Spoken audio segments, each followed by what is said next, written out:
This is the Nations Conspire channel. Welcome to today's show, War Plans. If you haven't heard about this government-created Psyop, well, you need to hear about it. And what's unfortunate about it is that I even have to do a video discussing psychological operations and how the news is actually scripted. And this is how people end up living in a false reality by believing in the stuff that's manufactured and produced to them to drive them insane. And of course, this, by design, keeps people stuck inside of the Republican, Democrat, left, right paradigm. So if you haven't heard this story, this is going to give you a good laugh because it's absolutely hysterical. The stuff that has been deliberately released, which isn't real, it's all scripted, and the response from the people out there who are stuck in this psychosis because they see it on the news and then they suddenly think that it's real, it's reality.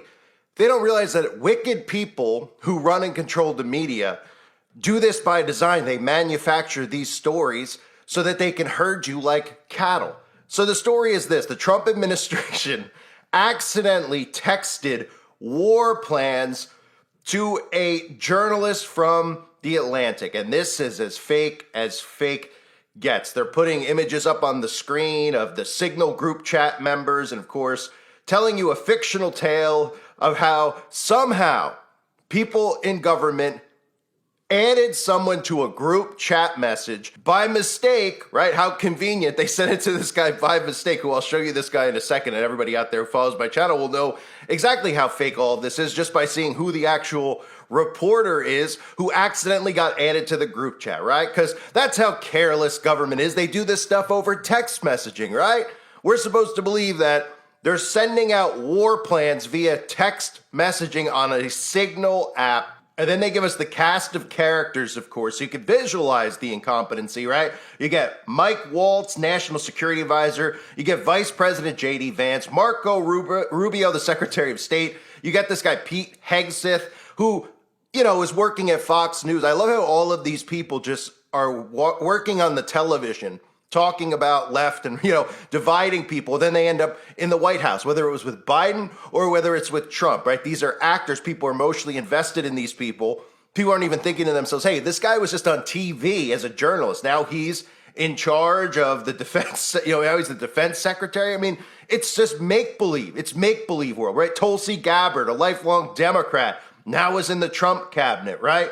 Stephen Miller, another guy who's always on Fox News, is the Deputy White House Chief of Staff. So these are the characters involved. And the narrative that's out there is incompetency. Does that sound familiar to you? Incompetency. These are the articles out there. Incompetence is staggering. Trump administration accidentally leaked Yemen war plans to Atlantic editor. Then you get some of these headlines. Effing liar. Senator Duckworth rips Pete, calls for his resignation over group chat scandal. And this is just a common theme that we see.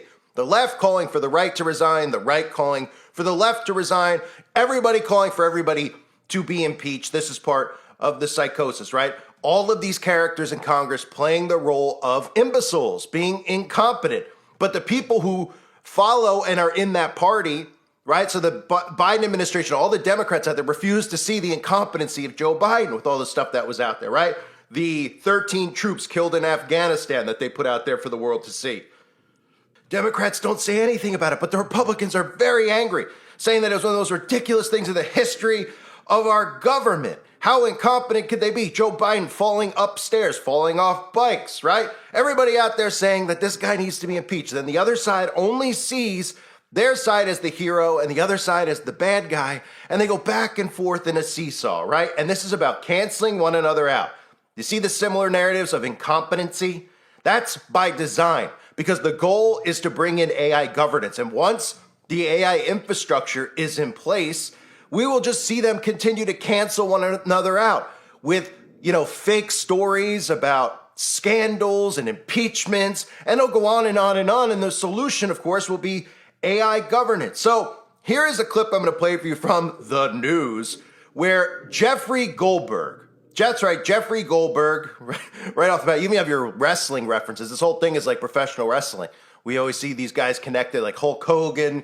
Goldberg was a wrestler, big wrestler in the 90s. But we know what Goldberg really means when we hear Jeffrey Goldberg, the bagel that he is. He's an ex-Mossad agent, and he's a current CIA asset pretending to be a news journalist. He was in the Israel Defense Forces as a prison guard. And this is the person that accidentally got linked in to this group chat. And here he is playing his role on the news, talking about he couldn't believe it. He thought he was getting punked when all these people from the White House were sending a message about war plans. And I'll show you some of the messages after you see this clip. So stick around because it's absolutely hysterical. If you were making this stuff up, if you were like going into an app so you could like pretend that you were doing screenshots of somebody else's text, because all this technology is available.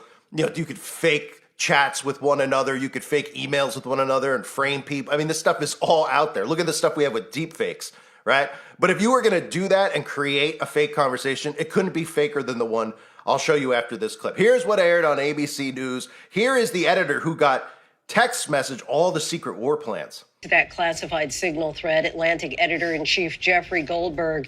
Mr. Goldberg, thanks so much for joining us on what is no doubt a very busy day for you.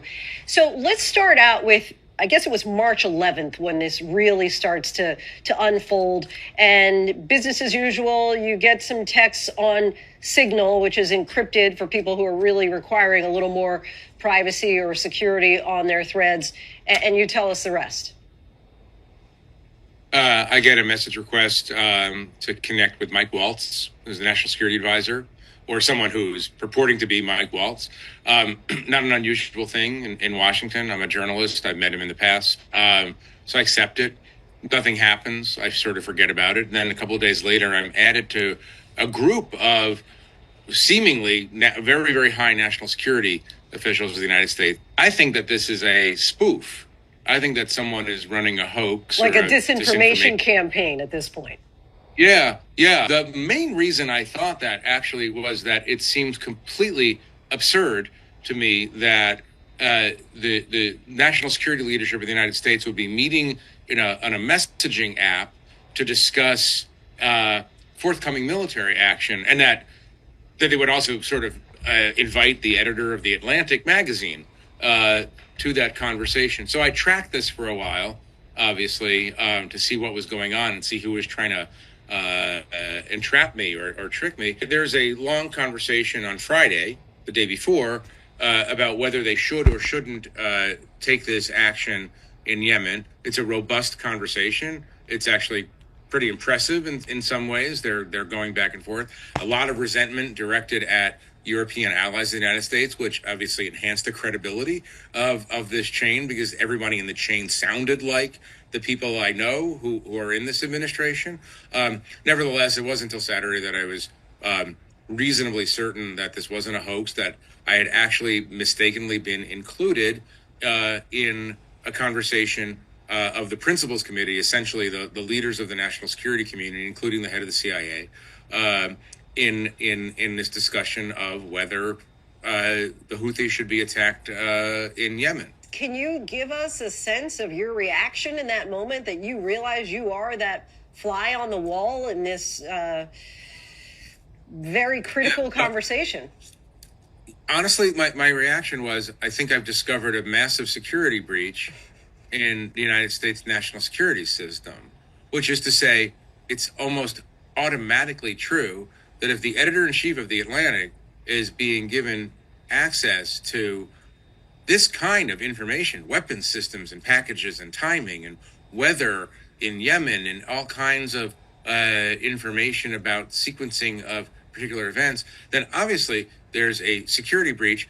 The second thought that I had was that, this has obviously been a subject of political debate for years in America, obviously in earnest since the Hillary Clinton email server issue. And Donald Trump, of course, has called for Hillary Clinton to be imprisoned because of her emails. And yet here I am watching his administration engaging in a conversation on my phone, in essence, about matters that one would assume would be kept hidden from open source commercial messaging apps. So that right there is an ex-Mossad. He's a current CIA asset, as are all of these people in the media. They are not journalists. They are puppets. And the job of the news is to psychologically manipulate you. That is what the news does. It is not there to inform you. It is there to control you. So the incompetency narrative, how could they do this? This is a blunder, right? And this continues to go on and on and on. But one of the other things that we need to look at are the actual messages, okay? So here's the messages. Let's start with Pete Hegseth. Team update, time now, 11:44. Weather is favorable. Just confirmed with CENTCOM. We are a go for mission launch, right? And he goes on to say, F-18's launch first strike package, trigger-based F-18 first strike window, starts, target, terrorist. It goes on and on and on. Strike drones on target. This is when the first bombs will definitely drop. I mean, we're supposed to believe this is over text messaging with this specific group of people texting back and forth, right? So then it gets even funnier. So here you have one of the other goons in there who's always on Fox News, Stephen Miller. He says, as I heard it, the president was clear. Green light. But we soon make clear to Egypt and Europe what we expect in return. We also need to figure out how to enforce such a requirement. E.g., if Europe doesn't remunerate, then what? If the U.S. successfully restores freedom of navigation at great cost, there needs to be some further economic gain extracted in return. I mean, it sounds like a PR statement. And we're supposed to believe this is a text message between these people that they're typing it out word for word as if they were giving a press statement at the White House, right? This is a conversation via text, okay? Then they go into VP building collapse, had multiple positive ID. Pete, Curl, did I see? Amazing job. What? J.D. Vance, the vice president, chimes in. And Michael Wall says, typing too fast. The first target, their top missile guy. We had positive ID on him walking into his girlfriend's building, and it's now collapsed. J.D. Vance, excellent, right? So they even give you a little bit, that's just mind control tactics, right? Him saying, what? He couldn't understand that first message. It was a little scramble, right? VP building collapse, had multiple positive ID, peak, amazing job, right? J.D. Vance goes, what? I don't understand what So he said, I'm typing too fast. Let me explain clear, right? So they try to make it seem psychologically like it's a text that you're having with a friend, because of course, if you text with people, sometimes you have typos, right? Sometimes you get that autocorrect in there, right? So they're trying to do little psychological things like that to make you think that this is legitimate, right? And this is where it gets absolutely hilarious. J.D. Vance, he says, if you think we should do it, let's go. I just hate bailing Europe out again. Let's just make sure our messaging is tight here. And if there are things we can do up front to minimize risk to Saudi oil facilities, we should do it. And then Pete says, I fully share your loathing of European freeloading. It's pathetic. I mean, how scripted could that be? This is a conversation between the vice president and this guy, Pete Hegseth. He says, I share your loathing of European freeloading. It's pathetic, right? And this is like, this is the way that these people who believe that these, politicians aren't actors, that they think and they talk, right? Oh, these MAGA nationalists. Oh, they hate Europe now. Oh, they're always just undermining. Oh, they think they're better than Canada. They think they're better than Greenland. They're going to take, right? They're fascists. Those are the types of talking points they put in there because your brain is processing this as real because you're hearing these little things like that and you're going, oh, I can't stand these arrogant alpha male, narcissistic Republicans that are out there, right? So he says, I fully share your loathing of European freeloading is pathetic, but Mike is correct. We are the only ones on the planet on our side of the ledger who can do this. Nobody else is even close. Question is timing. I feel like now is as good as any time. Give POTUS directive to reopen shipping lanes. I think we should go, but POTUS still retains 24 hours of decision space. As fake could possibly get. If you think conversations like this are happening over group chats where somebody could accidentally be added to a group chat, and of course the person who is added happens to be a liberal who is, well, let's say from Israeli intelligence for the Mossad, he happened to be accidentally added in. How convenient, so that they could stir up more of the left and right. And then the Democrats respond. They're so angry. They're calling for his resignation. They're saying that this is dangerous for America. And then it makes it just more believable when our own government attacks us. That all this incompetency, right? Started with all the Biden stuff. Oh, this incompetency here, this incompetency there. They're going to get us. Somebody's going to guess. We're going to have a huge cyber breach because of our politicians and they're careless about this and careless. That is all done by design. So it becomes more believable to you that these outside threats exist, that something's going to happen from the outside because of buffoonery or incompetency or arrogance. And it's really your own government working together, the left and the right, keeping you in a psychosis like they're doing, making you think that these people are enemies of one another, when these are all pals, members of the same secret societies, the same fraternal orders. And they're working you into a frenzy so that you're divided, like the old motto, divide and conquer. So you look at your neighbor and you know they vote differently than you, and you don't like them because that's what they've trained you to do, divide and conquer. Looking at people around you instead of the people responsible, believing the news as if it's real when it's manufactured. They're creating a reality that doesn't exist in your own mind. That's what they do. It's amazing that people out there, the Democrats look at all the Republicans, say that they're insane, they're awful people, they should be in jail, and the same on the other side, right? The Republicans think all the Democrats are criminal, right? So why is it out of the realm of possibility for these people who control the media to actually manipulate the news to mess with your perception of the world? It's very simple. If there's wicked people who have control over the news, what do you think? The people at the top are like, okay, this is how we get the news every day. We listen to what's out there, then we report on it. And then we tell everybody out there, so we work them into a frenzy about this or that. We make them think this way or that way. We make them hate this person or that skin color or that. We make them want borders because we tell them all these people are invading, but they don't realize that the borders are to keep them in, not to let, block other people from coming in, right? And eventually get digital IDs. I mean, it's all part of the game. It's all part of the plan. Anyone that keeps you in the left-right paradigm at this point is not doing you any favors and is likely controlled media. There are people out there of good intentions who believe this stuff because they can't think far enough as far as psychological ops go, because they get their information from the news and then they think that the news is real. This is how easy it is to simulate it. This is how easy it is. People are falling for this. What I just showed you, people believe is really happening. All these politicians are sending out war plans via text, and they accidentally added somebody from the Atlantic, and nobody noticed that he was in the chat. Nobody noticed that they had added him. Nobody said, oh, wait a minute. And then all the way, the conversation, how they talk to each other. Wait, you're typing too fast, Mike Waltz. Oh, right. That makes it look credible and realistic to you because you're saying, well, I could relate to that. Because sometimes I text too fast and I don't get my message across, right? Those are little things that they do subconsciously to you. How do they program you? And then, of course, the way they talk to make it believable. So the Democrats see that and they go, oh, yeah, those freeloading Europeans, right? Oh, I could see the Republicans talking like that. But they don't even really need to be convinced via the language of the text because they believe everything on the news is fact. So if you were somebody who is wicked and corrupt, right, kind of like we've seen throughout history with propaganda, wouldn't you take the news and then alter what's real and what's not so that you can manipulate people into doing what you want? That's what they do. And it seems like it's too hard for people on the left, right to understand. I don't know how it's so hard. The Republicans believe that CNN and MSNBC is fake news. They actually believe this is a psyop, but not the whole thing overall, right? Not the whole thing overall. They're like, oh, this has got to be deep state stuff to make the conservatives look like fools, right? It's all deep state stuff, if you want to call it that. It's all simulated, but they can't get out of the left, right. They can only point a finger when the news doesn't appeal to them, right? So when it's anti-Trump, they call it fake news.